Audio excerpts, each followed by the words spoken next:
ഈ ആകാശത്ത് തൂങ്ങിക്കിടക്കുന്ന ഐറ്റം ഞാനാണെന്ന് പറഞ്ഞാൽ നിങ്ങൾ വിശ്വസിക്കുമായിരിക്കും, പക്ഷെ എൻ്റെ വീട്ടുകാർ വിശ്വസിക്കാൻ കുറച്ച് പാടാണ്. കാരണം ട്രെയിനിൽ ഏറ്റവും അപ്പർ ബർത്ത് എടുക്കാത്ത ഞാൻ എങ്ങനെ ഈ സാഹസത്തിന് മുൻകൈ എടുത്തു എന്ന് അവർ ആലോചിക്കും. ഈ ഒരു ട്രിപ്പിൽ ഞങ്ങളെക്കാളും കൂടുതൽ ആസ്വദിച്ചത് ഈ ഇരിക്കുന്ന കക്ഷിയാണ് കേട്ടോ.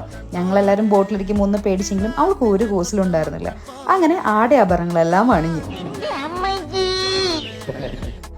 പറഞ്ഞ് അവസാനിക്കുന്നതിന് മുന്നേ അവർ ബോട്ട് എടുത്തങ്ങ് പോയി. ആദ്യത്തെ 2 സെക്കൻഡ് കണ്ണ് തുറന്നിട്ടില്ല എന്നുള്ളതാണ് സത്യം. പിന്നെ കുറച്ച് കഴിഞ്ഞപ്പോൾ കണ്ണ് തുറന്ന് നോക്കിയപ്പോൾ ഈ പരിപാടി കൊള്ളാമെന്ന് എനിക്ക് മനസ്സിലായി. പിന്നെ അധികം താഴേക്ക് നോക്കാൻ പറ്റിയില്ല. മുകളിൽ തന്നെ നന്നായിരുന്നു ആസ്വദിച്ചു. താഴേക്ക് നോക്കുമ്പോൾ എനിക്ക് തല ഇറങ്ങുന്നതായിട്ട് ചെറുതായിട്ടൊന്ന് തോന്നി. പിന്നെ ഫോട്ടോയ്ക്ക് പോസ് ചെയ്യാൻ വേണ്ടി മാത്രം കൈ ഒന്ന് വിട്ടുകൊടുത്തു. പിന്നെ തിരിച്ചങ്ങനെ തന്നെ പിടിച്ചു. ലാൻഡ് ചെയ്തു എന്ന് ഉറപ്പ് വരുത്തിയതിന് ശേഷമാണ് ഞാൻ കൈ മുഴുവനായിട്ട് വിട്ടത്. ഇതല്ല, ഇതിനപ്പുറം ചാടി കടന്നവനാണ് KK ജോസ്.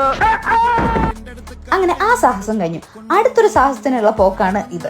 എനിക്ക് സത്യം പറയണമെങ്കിൽ ചെറിയ ശ്വാസം മുട്ടൊക്കെ ഉള്ള ആളാണ്. എന്നിട്ടും ഞാൻ ഈ സാഹസത്തിന് മുൻകൈ എടുത്തു എന്നുള്ളതാണ് വേറൊരു സത്യം. ഇറങ്ങിക്കഴിഞ്ഞപ്പോൾ കുറച്ചൊരു പ്രശ്നം തോന്നിയെങ്കിലും പക്ഷെ ഈ മീനുകളെല്ലാം കണ്ട് ഭയങ്കരമായിട്ടും എൻജോയ് ചെയ്യാൻ തുടങ്ങി. ഞാനൊരു വലിയ സംഭവം അല്ലേ? അത്ര വലിയ സംഭവമൊന്നുമല്ല, എന്നാലും എന്തിനാണോ നമുക്ക് പേടി അതിനെ മറികടന്ന് വരിക എന്നുള്ളതിലാണല്ലോ കാര്യം. പിന്നെ ഈ കാഴ്ച ഇതിവിടെ പതിവാ.